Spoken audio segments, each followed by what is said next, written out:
da psicologia que você tem trabalhado, a questão, quem tem mais problema, o homem ou a mulher? Eu acho que a pergunta talvez não seja nem essa. É quem Quem procura mais procura mais? ajuda. Porque a Né? questão do homem até... Porque às vezes o homem, não é a questão não é essa. O homem, deixa eu lhe dar um exemplo. É porque, olha, isso aí é uma personalidade machista. Um polêmico, É né? polêmico. Não, mas preste atenção, deixa eu lhe dar um exemplo. Lá na minha casa, esses dias, acabou de falecer uma pessoa. Ele fumou mais de 50 anos, nunca fez um exame, morreu de câncer. Tá entendendo? Ele não vai no médico. Ele não vai. Só vai na hora que o negócio aperta. Então a mulher, ela procura mais. Ela não vai buscar o problema. Então, antes que o problema aconteça, ela já está se cuidando. Vocês têm uma mania de não ir no urologista, de não ir no gastro, não vai no clínico, não faz um exame de hemograma, não faz exame de nada. Então, o homem, ele às vezes, em sua maior parte, ele é negligente consigo mesmo. Estou errada, Ju? Ou me ajude que sozinho eu não posso. É porque fica difícil em meia-noite lá ficar na feira. Por que meia-noite? O serviço Não. dela não é esse. Pois Mas é. aí a questão do homem é o seguinte, tem até uma poesia, Fernando Pessoa, né? Sim. Senhor, já que a dor é nossa e a fraqueza que ela tem, dá o poder para não mostrar ela a ninguém. Né? Não Só entendi nu. nada. Ou seja, não quer mostrar a fraqueza. Ah, diga aí. E quem disse que ter um problema ou ter Ah. uma dificuldade é uma fraqueza? Acaba os outros sendo. Você chega assim, digamos, o homem chega pro outro, amigo, eu estou tão carente, aí o cara já fica olhando e...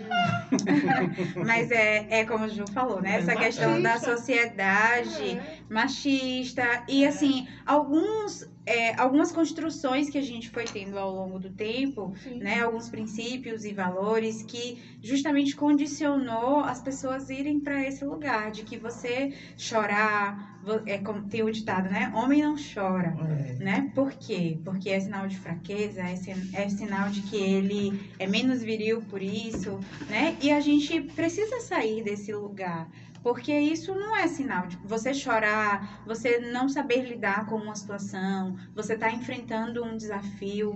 Isso não é sinal de fraqueza. Pelo contrário, você buscar uma ajuda nesse momento, como eu costumo sempre parabenizar e incentivar todos aqueles que me buscam, né? Sejam homens, sejam mulheres, como isso é um ato de coragem. Você reconhecer que você não está dando conta sozinho ou sozinha e cheguei até aqui para que você possa me ajudar. Então, assim, eu acho que não tem nada mais corajoso do que isso, do que você entender, não consigo só, preciso que você Então, me o ajude. tratamento de homem em psicologia, porque o homem morre mais cedo mesmo, né? É diferente? Não tem Tem diferença. mais dificuldade? Eu vejo por esse ponto, assim, os homens eles procuram menos, apesar que hoje a gente tem tido um aumento também nesse sentido. A gente tem tido, eu vejo como um avanço, inclusive.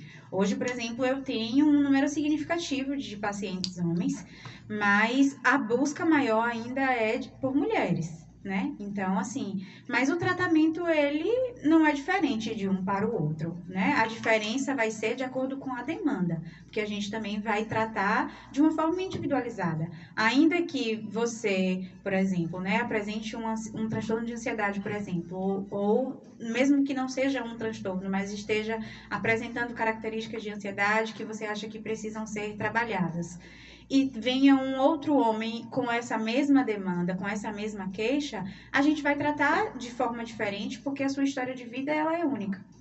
Ô, Ju. A questão, assim, você falou individual, terapia de grupo, eu já vi eu nunca vi uma terapia, a não ser no caso dos alcoólicos anônimos, né? Sim. Aí funciona, ainda tem aqui? Funciona. Aqui eu não sei se tem. Nunca ouvi falar. Não sei se tem só aqui vi em falar o Berimbau. alcoólico anônimo, só o alcoólico anônimo que é... Mas tem sim muitos grupos E funcionam, sim. São trocas, né? São trocas de experiência e que vai somar muito nesse aprendizado para poder você conseguir evoluir, você ver o exemplo do outro. A gente faz isso na própria terapia individualizada, às vezes com o autorrelato do profissional, mas também nesse contexto do grupo funciona bastante. Inclusive hoje, né, principalmente depois da pandemia, que ampliou muito o atendimento online, esse serviço virtual, existem muitos grupos que fazem encontros terapêuticos que funcionam também na forma digital, né? E que ajuda as mais diversas demandas que se apresentam. Então, a gente tem grupos de mulheres, a gente tem grupos para necessidades específicas, demandas específicas. Então, assim, hoje tem crescido muito nesse sentido. Então, é uma possibilidade também da gente explorar para que as nossas demandas, as nossas queixas possam ser trabalhadas de uma forma melhor e a gente consiga desenvolver, atingir o objetivo que espera. Finalizando, Ju, só pra gente, já são 18 horas e 33 minutos, o programa já está acabando, mas eu tenho uma pergunta. Sim. Você falando das questões de consultório, quais são suas maiores demandas hoje? O que as pessoas procuram com mais o quê? O que é que mais aflige? Não sei se a questão é aflição, a palavra, né? Sofrimento Mas também, sofrimento. Né?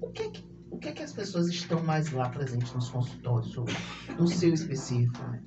É isso, né? Na verdade, assim, as pessoas buscam a terapia pelas mais diversas causas, né? Hoje, no meu consultório específico, porque a gente também busca se especializar em algumas áreas, né? E isso facilita para que você se desenvolva melhor naquilo, né? Eu acho que, assim, eu tenho a habilitação para atender qualquer demanda nesse sentido da psicologia, mas eu penso que quando a gente recorta, a gente pode se tornar uma referência e melhor naquilo, né? Então, assim, hoje, a minha demanda maior, eu tenho um público maior de adolescentes, então eu trabalho muito com ansiedade e TDAH, por exemplo, né? O transtorno de déficit de atenção e hiperatividade. Então, é uma demanda que se apresenta muito para mim. E também questões de relacionamento, né? Que é uma área que eu gosto muito e hoje também eu tenho buscado restringir. Eu fiz terapia de casal, no caso, não? Tem tem a possibilidade de casal, mas assim, o que mais eu tenho no sentido é a terapia individual mesmo, mas voltada para essa questão de problemas do relacionamento. Então, assim, eu fiz inclusive um curso de terapia de casal, né, contextual, e é algo que eu tenho buscado me especializar nesse sentido, né, de desenvolver essas questões das dificuldades relacionais, que eu acho que isso é muito importante. Hoje a gente tem muitos problemas, né? Não só na relação conjugal em si, mas relações familiares, relações na amizade. Então, assim, a gente tem tido muitos problemas e eu acho que é uma área que vale a pena investir. Então a gente tem uns 10 programas aí, né? Porque essas questões de relacionamento, é uma pergunta aqui que me veio. A violência contra a mulher hoje, você atrela algo... porque assim, o homem diz que violenta a mulher por conta que ela está lhe provocando de alguma forma. A culpa é da vítima. Né? Eles dizem Para isso. muitos. O cinismo é tão grande, né? A falta a cara de pau é tão grande dizer que você violenta o outro porque a culpa é do outro, né? Então, assim, hoje o número maior de violência, ou sempre foi isso mesmo, ou a que se atribui, né? Essa situação que a gente vê assim, é uma perversidade. Eu acompanho e eles encontram várias formas diversas de violência. Sim.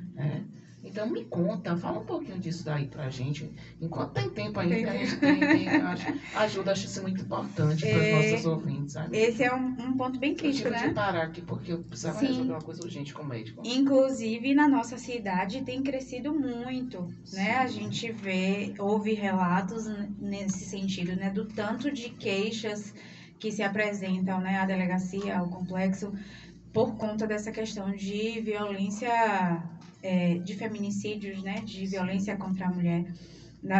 Dos mais diversos tipos, né? Violência física, violência verbal, violência psicológica, principalmente também, que tem crescido muito. Então, assim, são questões que precisam ser desenvolvidas. Eu penso, inclusive, que essa é uma causa, né, de políticas públicas que precisam ser trabalhadas para que a gente conscientize a sociedade nesse sentido de entender que existem formas de você trabalhar os problemas, as dificuldades que se apresentam nas relações. A gente não precisa partir para a violência para resolver qualquer situação que surja, né? Pensamentos diferentes, ideias diferentes, elas vão sempre existir. Afinal, são duas pessoas com criações distintas, né? Com famílias distintas, né? Valores, princípios, história de vida diferentes. Então, assim, divergências elas vão existir, mas a gente precisa saber lidar.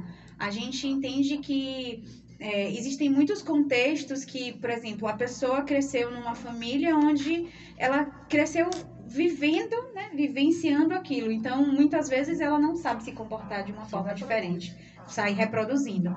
Mas, ainda assim, né, existem também muitas outras que crescem nesse mesmo ambiente e entendem, não quero ser assim jamais. Então, a gente precisa, existe uma alternativa, você não precisa reproduzir, você precisa aprender a lidar para que você seja uma pessoa que respeita, né, que tolera o outro e busca agir com esse respeito. Eu penso muito que dentro das relações a gente precisa se comportar de uma forma assertiva. E essa forma assertiva é o momento onde você mantém o respeito por si e você mantém o respeito também pelo outro. Isso é primordial.